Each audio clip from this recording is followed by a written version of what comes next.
I came across this small, half-forgotten town that felt like it had been frozen in time. The streets were cracked, and most of the storefronts were boarded up. A couple of people glanced my way as I passed, but they quickly looked away, as if they weren't used to seeing someone unfamiliar. Then I saw it, a house at the edge of town, standing all alone. It looked like it had been abandoned for decades, windows shattered, door barely hanging on its hinges, and ivy climbing up the sides. I don't know what came over me, but something about it just drew me in. Inside the house was dark and cold. Dust floated in the dim light that seeped through the broken windows, and the air smelled stale, like it hadn't been touched in years. It felt like time had stopped in that place. I was just about to turn back when something caught my eye.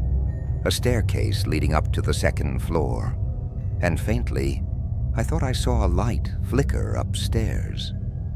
I leaned in, peering through the crack. Inside there was an old rocking chair just gently moving back and forth, as if someone had just gotten up. There was an old photo frame on a small table next to the chair. It was too dark to make out the faces, but the frame was tilted, as if someone had just placed it down. As I reached the top step, I heard something that made my blood run cold. A faint whisper, echoing from the room I'd just left. I couldn't make out the words, but it sounded low and urgent, like someone was trying to call me back. I froze for a second, and then, without looking back, I bolted down the stairs. The old floorboards groaned under my weight, and I didn't care if I was making noise anymore.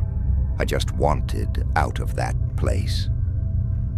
As I reached the front door, I felt a gust of cold air rush past me, like something was pushing me out. I stumbled out onto the porch, barely catching myself, and sprinted to my car. When I looked back at the house, I could have sworn I saw a shadow standing in the upstairs window, watching me. It was just a shape, but it sent a chill through me that I'll never forget. I got in my car, hands shaking, and sped out of there, not looking back. I still drive to clear my head, but I stay far away from that town and that house. Whatever was in there, it felt like it had been waiting. And to this day, I wonder if it's still waiting for someone else to wander in, someone who might not be so lucky to get out.